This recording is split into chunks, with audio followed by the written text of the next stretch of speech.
All right, y'all, welcome to the Scott Horton Show.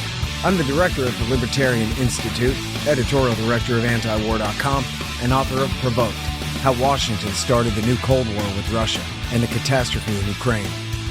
Sign up for the podcast feed at scotthorton.org or scotthortonshow.com. I've got more than 6,000 interviews in the archive for you there going back to 2003. And follow me on all the video sites and X at Scott Horton Show. All right, you guys, once again, I got on the line the great Matthew Taibbi from Racket News, Racket.news. And, of course, he wrote a bunch of great books, including Hate, Inc., which I think you'll really like. And he does a podcast with Walter Kern called America This Week. And he's suing a Congress lady. And I think it's hilarious. Welcome back to the show. How you doing, Matt? I'm doing great, Scott. How are you doing? No, I'm doing good. Really happy to have you here, man. So, why would you sue some lady who's elected to the Congress by somebody? Well, I mean, I don't want to go on too much about it because, you know, it's litigation. But I testified in a hearing earlier this week about the Global Engagement Center and censorship, and at the very beginning of the hearing, the ranking member of this House subcommittee, who's a Los Angeles Democrat named Sidney Kamlager Dove, wanted it entered into the record that the star witness was a serial sexual harasser. And at the time, I was sort of fiddling with something in my bag while she was talking, and I heard that out of the corner of out of my corner of my ear, and I couldn't believe it. You know, I've never been accused by anybody of, even one act of sexual harassment, let alone serially. So, but I also knew that members of Congress have an immunity. It's in the Constitution, believe it or not. I'm sure you know this, right? The speech and debate clause. Sure. So I didn't. I felt like it wasn't going to be productive to say anything, but on the way home, I saw that she had retweeted the exchange and then implied that because I didn't answer, that was tantamount to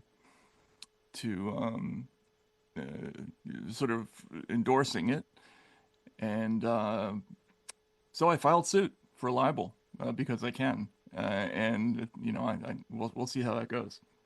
Yeah, well. And I read the lawsuit. I'm sure your lawyer doesn't want you to say too much about it, as you sort of implied there earlier.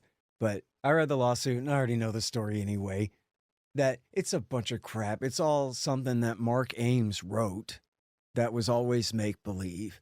And, your old writing partner from back when in Russia and all this stuff, as everyone knows.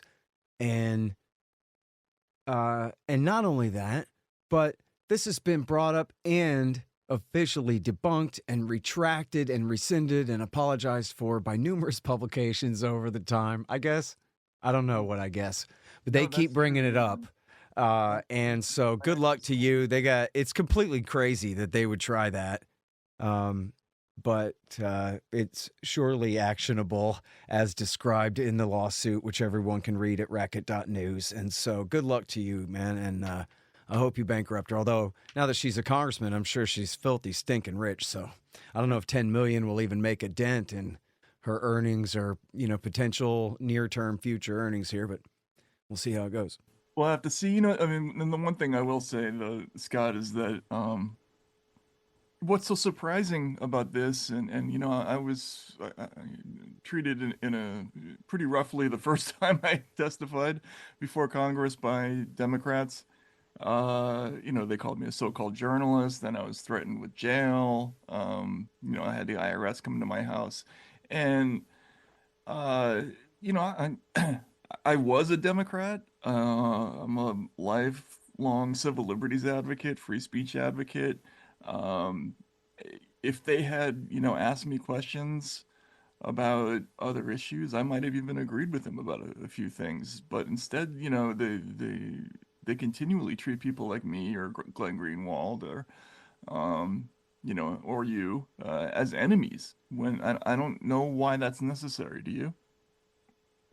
Well, it proves their purity to people inside their cult, but they find themselves in a shrinking cult. That's the way that goes. And by the way, I want to stipulate here in parentheses, because I was probably unclear the way I stated that. So just to be clear, Mark Ames did not accuse you of anything. He wrote a funny story that was a fictional satire thing that had you saying something funny in it, the fictional you, and that was it. So someone might have misinferred there that I was saying that Ames had said that you had done anything at all when the whole thing was a joke in the first place is the real point. But Right, yeah. right, exactly. Yeah, yeah. He was recounting a scene from The Office that was, let's just say, massively exaggerated. There was never any workplace harassment. There were conversations about whether or not we were always professional in the office in terms of like some of the jokes that we told, even to each other. But it was never anything like harassment. And in my personal life, I'm an extremely reserved, quiet person, and raised like to be a gentleman towards women. So it's been tough, that whole thing. Yeah. Well, good. Stick it to her, man. She deserves it. And, legally, I'm not saying say mean words to her. I'm just saying let your lawyer handle it. Right. Exactly. So good for you. And anyway, what were you doing on Capitol Hill again, Mr. Taibbi there? So this was a hearing about the Global Engagement Center. This is the House Foreign Affairs Committee, and they were essentially meeting to decide what to do about this wing of the State Department that does counter messaging and content moderation issues. They were a big character in the Twitter files. The Washington Examiner also did a bunch of stories about them funding foreign agencies that do media scoring, right? So essentially it's the United States government kind of deciding who gets to have advertising revenue and who doesn't. And so we were testifying about that because they were supposed to go to be defunded, but they didn't. They just scattered the employees throughout the building and renamed it. But that's how it goes. Cool. But you have a couple of good congressmen on your side trying to do something about this, and I guess in the majority party, huh? Or not? Yes, and this has been a thing that's been going on for years now across multiple committees. Yeah, this Global Engagement Center was signed into law by Obama at the end of his presidency. It was meant to do counter messaging against ISIS and Al Qaeda, and ended up being directed almost entirely at Americans in English, tweeting in English. So, that's kind of the point of the exercise is we can't have the State Department doing counter messaging against Americans in America. Like that doesn't make a whole lot of sense, I don't think. Yeah. Well, and importantly, always to enforce lies, things that weren't true at all of their ridiculous narratives about COVID and Ukraine. And I'm sorry, I'm skipping one. After the terrorists, what was first? Oh, Russiagate, of course. Russiagate, and then yeah. COVID, and then Ukraine. And then what were the other major themes where it was all about kicking off people for telling the truth and bolstering voices that were steering everybody wrong? Yeah, Brexit was one. They were a big partner in what they called the election integrity partnership with Stanford University. So there was a lot of content about Trump in the 2020 election with Biden.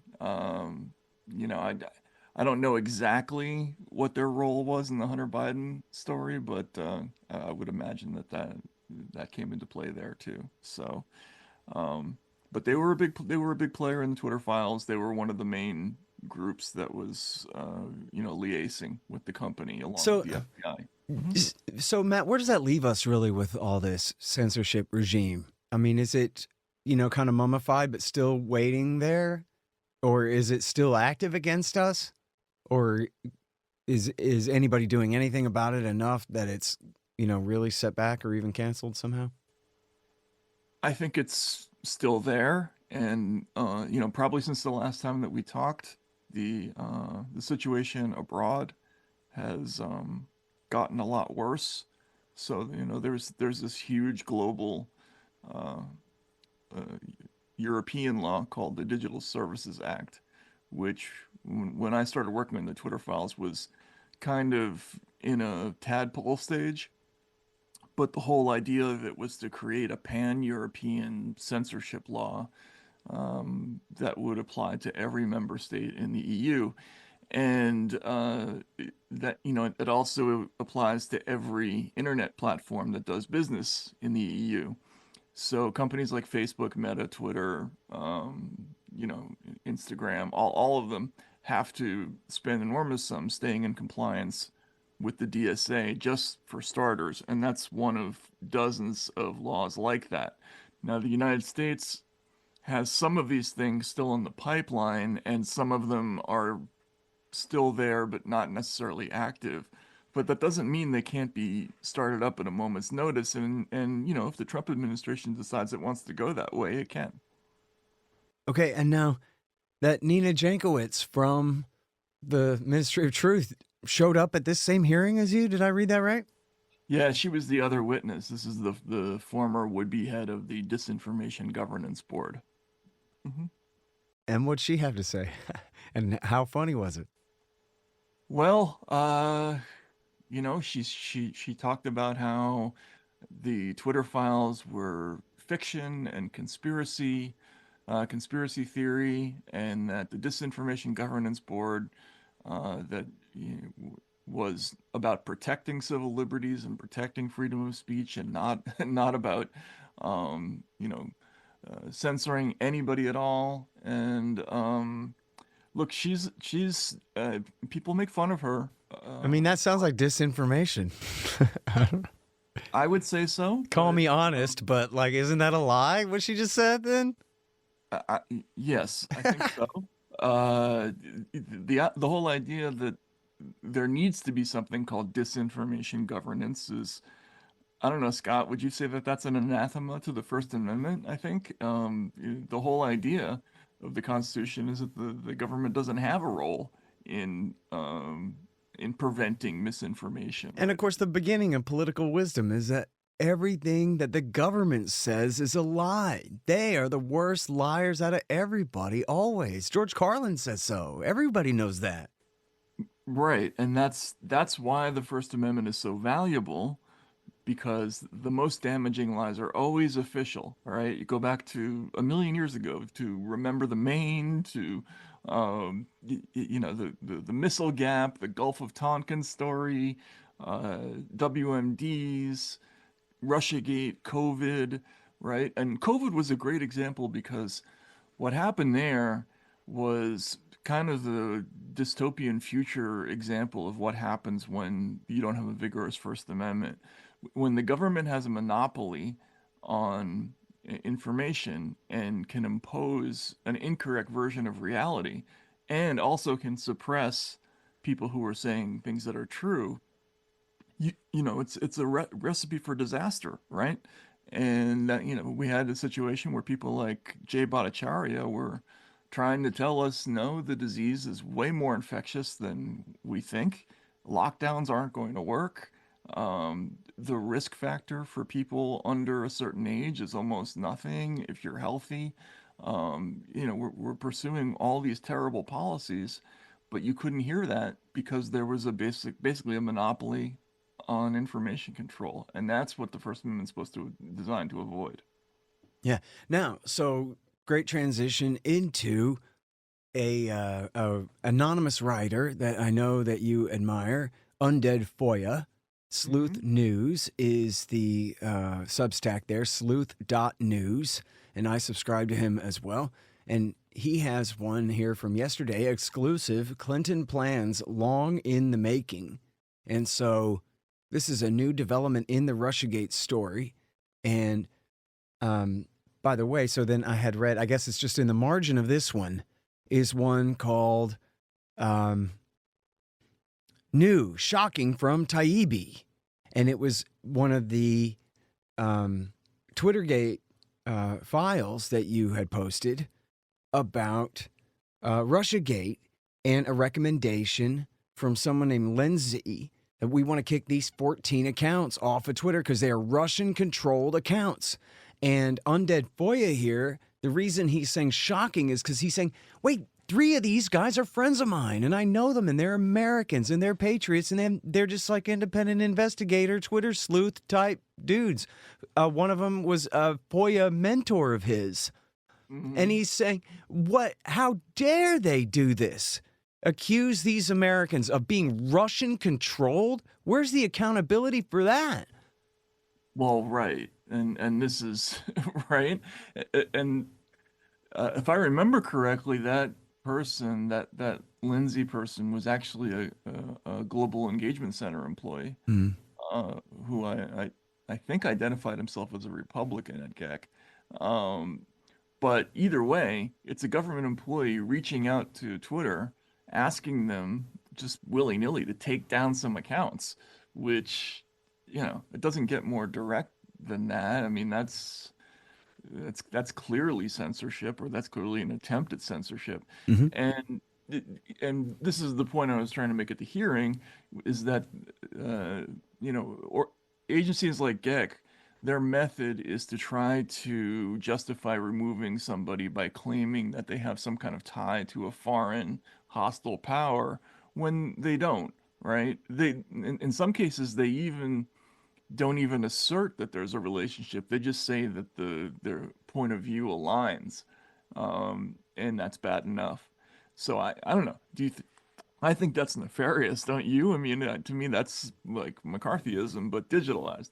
Oh, yeah. It's totally evil. And of course, again, in service of suppressing people who are getting to the truth about how Russiagate was a lie.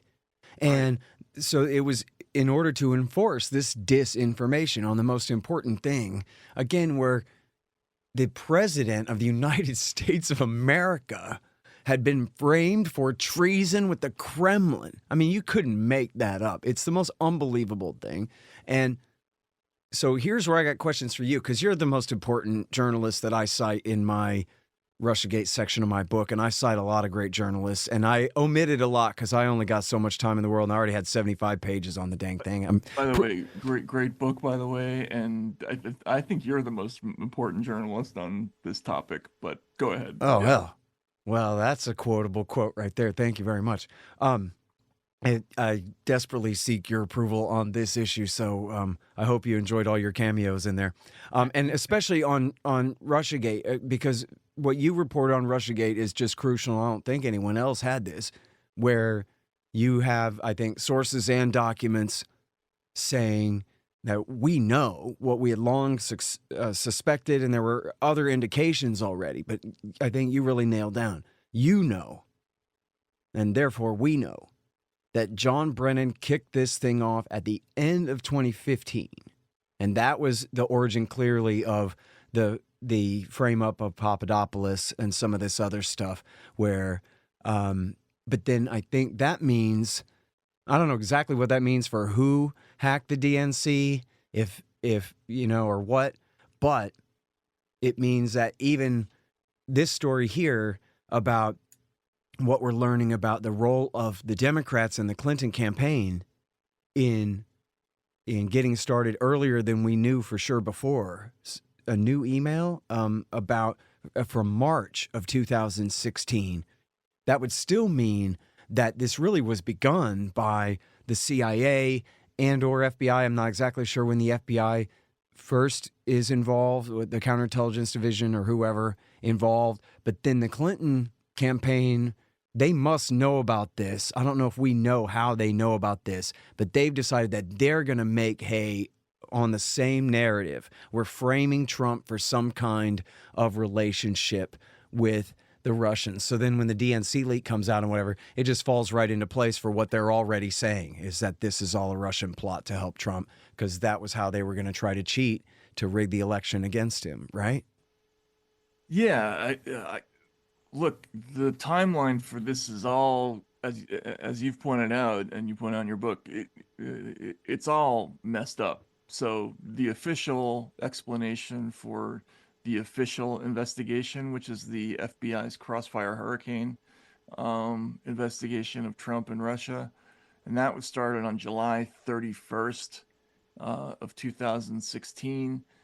And the official predicate for that was this weird conversation between an Australian diplomat who just walked into the American embassy in London and told a story about a conversation he had with Papadopoulos. But that was way, way after all this other stuff had already taken place uh, with Russiagate. You mentioned that letter in March. There was also an informant who was at Oxford and Cambridge and who was asked to essentially spy on Michael Flynn way before any of that stuff. If you look, actually, there's a profile of Christopher Steele that was written by the New Yorker. I believe it was Jane Mayer was the author. She talks about how Brennan and the CIA heard from the Brits and their counterpart GCHQ, which is more like the British NSA, but they said they had a stream of illicit communications with Russia dating back to somewhere in the middle of 2015. Now, we were never told what that was. Brennan later testified that he had alerted the FBI to some of this stuff, but we never found out what that was either, or how that related to the FBI investigation. So, kind of the origin story of how this all got started, it's never been clear. And to me, that was always the most important thing about Russiagate is, well, what do you have on him? How did you start investigating him? Forget about what the investigation is. Like, if you've got something, I'm all for it. But what is it? Right? Mm. Hang on just 1 second for me here. You guys, I'm so proud to announce the publication of the Libertarian Institute's 14th book. It's Israel, winner of the 2003 Iraq Oil War, Undue Influence, Deceptions, and the Neocon Energy Agenda by Gary Vogler, former senior oil consultant and deputy senior oil advisor for U.S. forces during Iraq War II. Remember how I wrote in Enough Already about how Ahmed Chalabi sold the neoconservatives on a plan to rebuild the old British oil pipeline from Mosul and Kirkuk, Iraq to Haifa, Israel, if they would only get the United States to overthrow Saddam Hussein for him? And how they bought it because they are as dumb as they are corrupt? Well, Gary was there. As senior civilian consultant to the DoD and Iraqi oil ministry, he had a unique window and experience witnessing the Pentagon neocons and their machinations on behalf of Israel before and during that war. And it turns out that even though they did not get their pipeline, as Vogler demonstrates, the neocons and their Likudnik bosses figured out an effective plan B anyway. You are going to love Israel, winner of the 2003 Iraq Oil War by Gary Vogler, available everywhere. Check it out along with our other great books at libertarianinstitute.org/books. Hey, y'all, let me tell you about Robertson Roberts Brokerage, Inc. Nobody trusts the U.S. dollar anymore. Foreign governments are stocking up on gold instead of $100 bills. One, they know they need to, and two, that means you need to too. Interest rates are up, but for some reason, not much for savings accounts. Park your money there and watch Uncle Joe Biden just counterfeit its value away. You can see how the Fed is afraid to raise rates to beat inflation for fear of popping the current bubbles, at least before the election. So more inflation it will continue to be. Gold is your shield against monetary and price inflation, just like it always has been. Now, Tim Fry and the guys over at Robertson Roberts are recommending gold over silver since the world's almost 200 governments are putting their own pressure on the price, which should help everyone else who makes similar calls on their own. Of course, Robertson Roberts can help you with platinum, palladium, and silver, as well as gold. Don't let the Fed and the war party inflate all your savings away. Look up Robertson Roberts at rrbi.co. That's rrbi.co.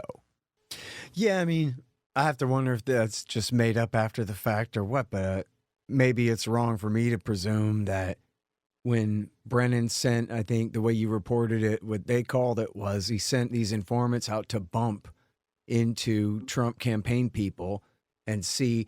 For me, I'm just like, yeah, see, just to set them all up. But maybe, okay, I don't want to presume too much. Maybe he's investigating them just to make sure because he heard something, but we still don't have whatever that original predicate was, as you say there, if it exists at all. Well, right.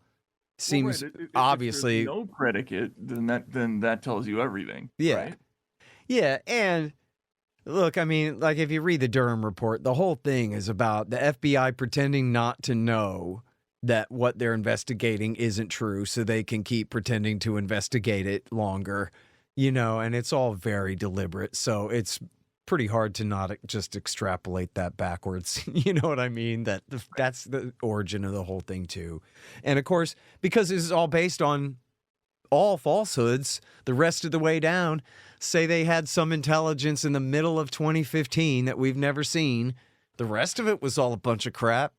So what does that tell you, Right. It didn't lead anywhere. So, Um, and even the Papadopoulos story, sorry to go on about this, but the, you know, that didn't go anywhere. It very quickly didn't go anywhere. So that's why they had to readjust as early as August of 2016, like less than a month after they started the investigation. They had to switch to a new target, Carter Page, right. because the first one was a dead end. And so that tells you a lot too. Yeah. And especially when the new predicate, they had a memo from the CIA saying, this is our guy. He's a loyal American patriot who tells us everything whenever he meets any influential Russians in government or business. And so don't worry about him. And they redacted it. And one of their own guys is the only guy who got in trouble in any way, a slap on the wrist, of course, but was actually convicted for deleting that out of the filing to the Foreign Intelligence Surveillance Court. So what does that tell you, about this whole thing being a frame up? And by the way, you can check the date. It was April Glaspie Day, July 25th, 2016, which is actually kind of late in the game. The controversy on Twitter had been going on for a couple of weeks by that time, I think. But I interviewed this computer security expert, Jeffrey Carr, who said just assuredly, goes, listen, nobody can look at a server and tell you who broke into it. It's just too easy to leave false fingerprints behind, and no way to, if you really know what you're doing, there's just no way to prove whether they've been faked or not. And so no one can tell you with real certainty except for one organization, and that would be the NSA, and they could tell you with total certainty because they can rewind the whole internet. They can watch every packet in the world go wherever they want. They are, the computer god. So they can tell you 100% whether it was the Russians who did it or not, and they're not saying that. They're the ones giving medium confidence, meaning whatever you guys say, we're going along with it and not causing a fight here when the FBI and CIA are taking the lead on this stuff. But it was not their claim that, and in the Mueller report, he doesn't even pretend to demonstrate a chain of custody to WikiLeaks. So there's your beyond a reasonable doubt or your failure to convict standard right there, big time. No, that medium confidence thing by the NSA should have been a major tell for anybody who was paying attention to the whole thing. But and I meant to emphasize about that July 25th. That was before they launched Crossfire Hurricane. Right. I had debunked that on my show before they had even launched the official FBI investigation into the thing. Incredible. Yeah. Well, and all credit to Jeffrey Carr, 2 R's. He's the guy. I mean, and look, this is, it's kind of an esoteric subject for people who don't particularly care about Russiagate, but it actually goes along with the kind of larger problem of junk science used to convict people, that we only recently learned was kind of an epidemic problem in the criminal justice system. Yeah. Things like bullet casing analysis. I mean, not even casing analysis, but like which package it came from. Thousands of people were convicted on stuff like that, and then it turns out it's not true. This is exactly the same kind of thing. It's not a fingerprint determining who hacked the DNC server. It's a subjective determination, and not even a particularly good one from what I understand. So, yeah. Yeah. And by the way, Radley Balco is the one who's really done the best on that. The bite marks and the hair matching and all that stuff. Even though he's at the Washington Post, he's a pretty libertarian guy, decent No, guy. he's been really good at. I mean, look, he knows his cop stuff very well. Yeah, Definitely. for sure. Okay, so let's see the Russiagate thing. I think we beat that horse to death for what I have on my mind about it anyway. I guess, well, I wanted to say, or give you the opportunity, I guess, to remark on this. I'm sure you've seen this, that this is the new thing that I referred to that's come out. I'm sorry, I knew it yesterday, but I'm not exactly clear anymore where this comes from. But this is an email from Palmieri, who worked for Hillary Clinton, and they call it the Trump Swift Boat Project. So what can you tell us I about didn't hear that? about this. I didn't know about it. Oh, no? Oh, okay. I'm sorry. So it has to do with the Clinton Plan Intelligence is what John Durham, the investigator of the investigation, called it. It's Jennifer Palmieri, I mean to say, by the way.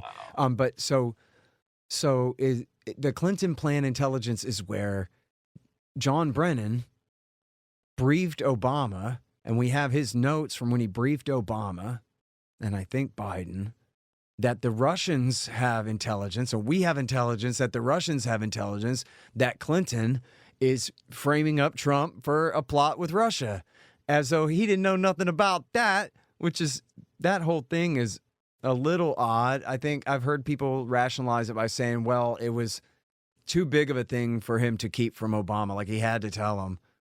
But I guess must have been with a wink and a nudge that, like, this is that the Clintons, apparently, the Clinton campaign is glomming onto and elaborating our plot to frame this guy, something. Yeah, no, I mean, I remember that whole thing with the intercepts and Brennan going to Obama about it and his notes about it and everything. Yeah. And so no. apparently that intelligence came from the Dutch, who had infiltrated the Russian groups, and that's what Undead Foya is writing about here. Oh, wow. So anyway, I'm sorry. I should have reread this today. I got Biden brain, man. No, I get it. We all got a little bit of it. Yeah, too bad. Okay, so you know what? I'm going to let you go. But first, I want to ask you about the Racket News Library, because that seems important. Yeah, so I don't know when you first noticed this, but years ago I started to notice that newspapers were no longer linking to primary source materials. Like they would mention a court case or a hearing. Yeah, New York Times always been real stingy about that. Yeah, but well, they weren't always. That's the weird part, right? They used to give you the opportunity to go look at the source document. No, they may have gotten worse, but I never thought they were good at it. I mean, I started writing for antiwar.com when I started writing. And the ethic there was, this is the internet. How dare you make a claim and not link to evidence of it? Right? You don't have the right to make a claim without proving it. What are you doing? How could you? What would even be the point of making a claim if you're not going to demonstrate it? So I just feel that way about every little thing. That's why my book has 7,000 footnotes. Yeah, but the thing is, you wrote a book. Once you buy a book, you have it, right? The problem with the internet now is that, there's been this phenomena of link rot, right? You go to Wikipedia, you look for the sources, and a lot of them are just error messages now, because when you're linking to things, it's usually to a page. The actual thing is not uploaded, on the site. Even when you go to the Wayback Machine, which is images of things, well, it's copyrighted. So if somebody who has a copyrighted thing goes to the Wayback Machine and says, I want you to take that down, they have to do it. So there's been this epidemic of sort of disappearing history. And what we're doing now is when a new story comes out, we'll do like a timeline where we just upload all the key videos or documents or whatever they are, and we're not linking to them. They're actually there on the page. They'll be there forever, and you can take them if you want. And we're trying to inspire other people to do the same thing, because my worry is that and I don't know if you heard this, but Amazon is also switching to a model where when you buy a book, you're not buying it forever. You're just buying temporary access to it. They can retrieve it, change it at any time. And Yeah, on your Kindle. yeah, exactly. And You know, this I is swear to God, this is true, man. In like 1983, when I was in third grade, I remember getting in an argument with a teacher because we read a story in class where it was the future and all the books were little computer tablets. And I don't know if I've been watching The Outer Limits or what was going on with me at that time. But I remember saying to her, aha, see, they could change it and they could make the history whatever they want. And you wouldn't have a permanent record of what had happened anymore. And I remember her looking at me like, what is with you? But I guess I've been like this since I was a little kid, but I still remember that happening, like that discussion. That was my first impression. If the teacher is teaching off an electronic tablet, they could change the history. exactly. You know? Exactly. Look, it's Fahrenheit 451, right? Yeah. Um, And I hadn't read Orwell yet. I mean, I was a precocious kid, but I wasn't that far ahead. So I don't know it may have been I was watching The Outer Limits or something like that, I don't know. yeah, but you were ahead of your time, definitely. I've been stuck like this for a while now. Because I think this is the next big thing after censorship is going to be disappearing history. Yeah. Hey, listen, I think this is so important, and not to talk about myself more, but working on this book, that was the hardest thing. I mean, there were times where I spent days on one footnote. Like, I have to find this. I have to prove it. Some guy came to me last week on the Twitter and was like, hey, man, you have this article from the London Times about the war in Serbia and the SAS trained these terrorists and stuff, but where's the original? And I was like, man, I don't know anymore. I'm sorry. Wherever, Right. I mean, a lot of times, some of these books that I read, like about the Balkan Wars, like, bless those authors for including the text of the URLs in their books. And I had to take the URLs out of my book just for space, but I have a file online where I kept the URLs there for you. But a lot of these times, like, I would have to Google just parts of URLs and then find a message board that linked to a thing that had a archive at Free Republic that linked to another thing. And then there's it's really adventures in especially the stuff from the 90s on the Balkan War stuff. And then, the further back you go, the harder it is.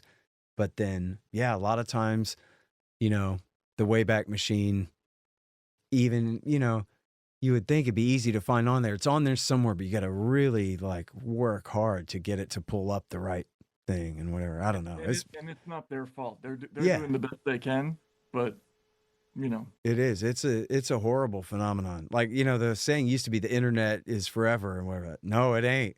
Link No. rot is horrible. So that's a the great negative project that stuff you're doing about there. you is forever. The stuff about the government is not forever. Yeah, exactly. Yeah, your embarrassments when that time you got drunk and did the thing. But yeah, no, I'm trying to do this at the Institute and at my own website as well. I try to reprint ancient lost articles and hope nobody makes me take them down. Awesome. Yeah. Awesome. Let's make it a thing. Yep.